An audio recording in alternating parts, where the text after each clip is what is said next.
Good morning students. Class 8th chapter 2 working with tables in MS Excel 2010। इससे पहले chapter first में MS Excel 2010 का introduction पढ़ा हुआ था। अब आपको एमएस एक्सेल 2010 में टेबल के साथ में कैसे वर्क करना होता है।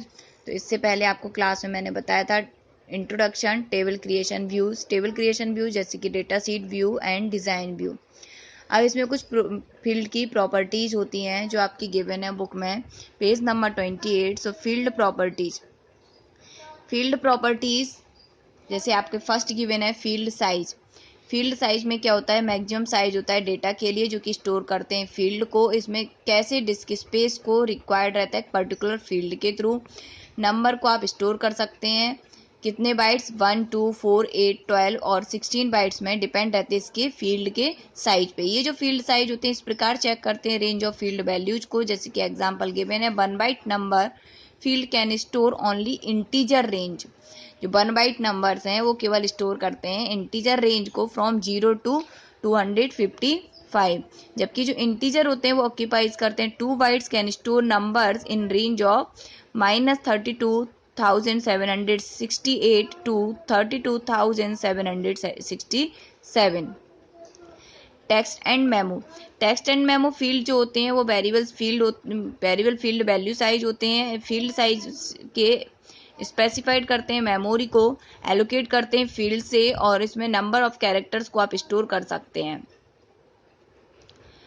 फॉर्मेट, ये जो आपकी प्रॉपर्टी फील्ड है फॉर्मेट, वो स्पेसिफाई करती है आपके डेटा वैल्यू को जब डिस्प्ले करवाते हैं और प्रिंट करवाते हैं डेटा सीट व्यू में जब आपको डिस्प्ले करवाना होता है तो ये आपकी डेटा वैल्यू की प्रॉपर्टी को अप्लाई करती है फॉर्म्स में और रिपोर्ट्स में।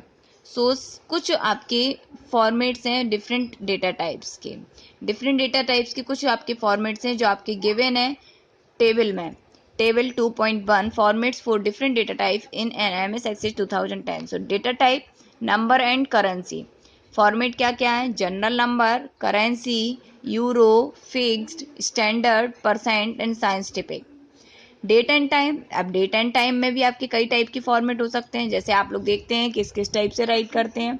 लॉन्ग डेट मीन्स जो आपकी 1 day, March 24 2014। Medium date 24, hyphen is March hyphen is 14। Short date 24/3/14। General date. आप इस टाइप से कई सारे आपके फॉर्मेट गिवन है जिनको आप राइट कर सकते हैं। यस और नो, लॉजिकल फॉर्मेट। यस और नो क्या होते हैं, या तो आपका ट्रू और फॉल्स होगा, या यस और नो होगा, या ऑन और ऑफ होगा, कंडीशन को चेक करेगा। इनपुट मास्क एक आपकी जो फील्ड प्रॉपर्टी है वो कंट्रोल करती है डेटा की एंट्री को बाय द यूजर्स के थ्रू। इवन डिस्प्ले करवाती है एडिटिंग कैरेक्टर्स को जो कि हेल्प करते हैं डेटा को एंटर करवाने के लिए। जो आपकी एंटरिंग डेटा होती है उसमें आपको हेल्प करते हैं जैसे कि स्लैश को यूज करना, हाइपेंसिस को यूज करना, जो कि डिस्प्ले करवाते हैं एप्रोप्रिएट पोजीशंस में। नेक्स्ट फील्ड प्रॉपर्टीज है कैप्शन एक आपका अल्टरनेटिव नेम है फील्ड के लिए जो कि फॉर्म में, रिपोर्ट्स में और क्वेरीज में। ये जो फील्ड प्रॉपर्टी होती है उसको स्पेसिफाइड नहीं करते हैं जब आपके नेम ऑफ फील्ड को यूज करते हैं एज अ कैप्शन एक आपका फॉर्म होता है टेक्स्ट स्ट्रिंग का जो कि कंटेन कर सकते हैं 2448 कैरेक्टर्स को। डिफॉल्ट वैल्यू, ये जो डिफ़ॉल्ट वैल्यू होती है वो ऑटोमेटिकली फिल्ड करती हैं फील्ड में जब यूजर्स ऐड करते हैं new record to the table में। क्या कह रहे हैं, जो आपकी डिफ़ॉल्ट वैल्यू है वो ऑटोमेटिकली फिल्ड रहती है फील्ड में जब आपको क्या करना है कि न्यू रिकॉर्ड को ऐड करना का टेबल में। तो जो डिफरेंट डेटा वैल्यू है फील्ड के लिए वो एंटर जो रहती है वो डिफ़ॉल्ट वैल्यू को रिप्लेस कर देती है कि न्यू वैल्यू जो होती है उसके थ्रू वो रिप्लेस कर सकते हैं डिफ़ॉल्ट वैल्यू को।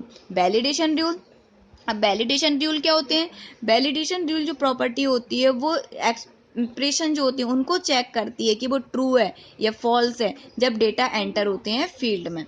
फील्ड के लिए जैसे कि एक टाइटल गिवन है मार्क्स, यदि वैलिडेशन रूल लेस देन और equal to 50, only 50 values less than or equal to 50 are accepted, otherwise an error message is displayed। क्या होगा, अपना एरर मैसेज डिस्प्ले हो जाएगा। वैलिडेशन टेक्स्ट में भी जो प्रॉपर्टी है वो सेट करते हैं एरर को, जो कि डिस्प्ले करवाती है जब आपका डेटा वैल्यू को इग्नोर करते हैं, मींस वायोलेट्स मींस इग्नोर करते हैं वैलिडेशन रूल। जब आपका एंटर होता है तो आपकी जो वैलिडेशन टेक्स्ट प्रॉपर्टी होती है वो एक एरर मैसेज को सेंड करता है, जब आपके वैलिडेशन रूल को एंटर करते हैं। रिक्वायर्ड जो प्रॉपर्टी होती है इसमें क्या होता है, सेट करना होती है इस फील्ड की प्रॉपर्टी को यस, तब वो आपका लेफ्ट ब्लैंक नहीं हो सकता है। इसका मतलब है कि users will have to enter some data value, कुछ डेटा वैल्यू को एंटर करता है इस फील्ड में, तो जो आपकी वैल्यू रिक्वायर्ड फील्ड है वो सेट करते हैं नो, तो इसमें कोई भी आपके लेफ्ट ब्लैंक हो सकते हैं। रिक्वायर्ड में क्या कह रहे हैं, यस पे अगर सेट करना है तो वो लेफ्ट ब्लैंक नहीं हो सकते हैं, और अगर नो पे सेट करेंगे तो आपका लेफ्ट ब्लैंक हो सकता है। अलाउ जीरो लेंथ प्रॉपर्टी जो फील्ड होती है उसमें केवल यूज करते हैं text and memo data types के लिए। जो डेटा एंटर करते हैं यदि वैल्यू आपकी प्रॉपर्टी सेट करते हैं नो, तो वैल्यू ऑफ रिक्वायर्ड फील्ड जो होती है वो साइमल्टेनियसली सेट हो जाती है यस। यदि दोनों प्रॉपर्टीज आपकी सेट होती हैं यस, तो फील्ड आपकी ब्लैंक हो सकती है, the field can be left blank. Creating table in existing database, अब क्या करना है, डेटा को क्रिएट करना है एग्जिस्टिंग डेटाबेस में, यूज करना है कमांड्स को table group of the buttons and create table. So see the figure 2.4 में आप देख सकते हैं टेबल को क्रिएट करने के लिए कुछ आपके व्यूज गिवन है, जैसे कि इससे पहले मैंने बताए थे कि आपके 2 व्यूज होते हैं, एक डेटा सीट व्यू होता है, एक डिजाइन व्यू। तो सबसे पहले टेबल को क्रिएट किया है डेटा सीट व्यू में, जो आपका बुक में प्रिंट है। डिजाइन व्यू फर्स्ट में, वो आपका रॉन्ग है। Creating a table in data sheet view, कुछ स्टेप्स गिवन है टेबल को क्रिएट करने के लिए, तो आपका इसमें जो follow this steps to create a new table in a database में एक न्यू टेबल को क्रिएट करना है, तो उसका नेम्ड है एग्जामिनेशंस। क्या नेम है उसका, examination. First open the database examination, तो आपको टेबल क्रिएट करने के लिए क्या करना होगा, सबसे पहले आपको टेबल को जो डेटाबेस है एग्जामिनेशन उसको ओपन करना होगा। फ्रॉम द टेबल्स, अब टेबल ग्रुप कहाँ देखिए, क्रिएट टैब जो आप फिगर में देख सकते हैं, फाइल होम क्रिएट टैब कौन सा ग्रुप, टेबल ग्रुप ऑफ बटन आपके फिगर 2.4 में डिस्प्ले करवा रहे हैं एरो के through, table group of button. Click table button, किस पर क्लिक करना है, टेबल बटन पर। एक्सेस करेंगे create the table, access create table and first row in the first column in the active cell. आपकी जो क्रिएट टेबल है आपकी, जैसे आप क्रिएट करेंगे तो एक टेबल आपकी क्रिएट होकर आएगी, जिसमें फर्स्ट रो और फर्स्ट कॉलम आपकी क्या होंगे, एक्टिव सेल होंगे डेटा सीट व्यू में।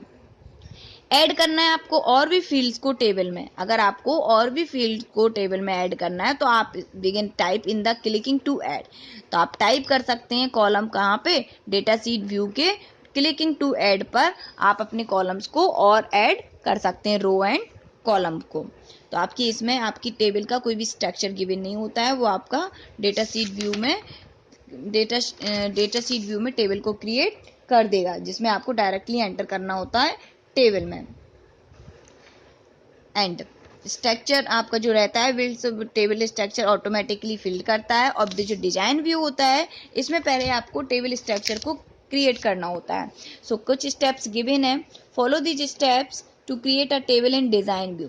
डिजाइन व्यू में क्रिएट करने के लिए सबसे पहले क्या करना होगा, ऑन द क्रिएट टैब पर in the tables group of the buttons, create tab same, table group of button same, किस बटन पर क्लिक करना है, टेबल डिजाइन बटन। इससे पहले आपने जो डेटा सीट व्यू में क्लिक किया था वो किया था टेबल बटन पर, यहाँ पर क्लिक करना है टेबल डिजाइन बटन। तो जो डिजाइन व्यू विंडो होगी वो आपकी डिस्प्ले होगी आपको। For each field in the table में एवरी फील्ड के लिए टाइप करना होगा name, field name column and then select the desired data type for the data type list box. Field name के आपके जो कॉलम में फील्ड नेम होंगे और उसके डेटा टाइप को भी आपको सिलेक्ट करना होगा। इफ यू वांट यदि आप चाहते हैं you can enter any additional information in the description column of the particular field. इससे पहले वाली क्लास में भी मैंने आपको बताया था कि आपका एक डिस्क्रिप्शन बॉक्स भी, डिस्क्रिप्शन कॉलम भी गिवन रहता है, जिसमें आप किसी भी टाइप की एडिशनल इन्फॉर्मेशन को पर्टिकुलर फील्ड के लिए ऐड कर सकते हैं यदि आपके चाहते हैं। ये ऑप्शनल होता है। At the desired properties, desired properties को ऐड करना फ्रॉम द कहाँ से, फील्ड प्रॉपर्टीज पेन से। जो मैंने आपको इससे पहले क्लास में बताया था कि जो फील्ड प्रॉपर्टीज पेन होती है वो आपकी ब्लो साइड होती है। And click the save button on the quick access toolbar. Quick access toolbar में आप सेव बटन पर क्लिक करके सेव कर सकते हैं अपने डेटा को। To enter data into the table to any time, enter करना है डेटा को टेबल में एट एनी टाइम, किसी भी टाइम में आप डेटा को एंटर करवा सकते हैं। Switch to the data sheet view, click in the first empty cell and type.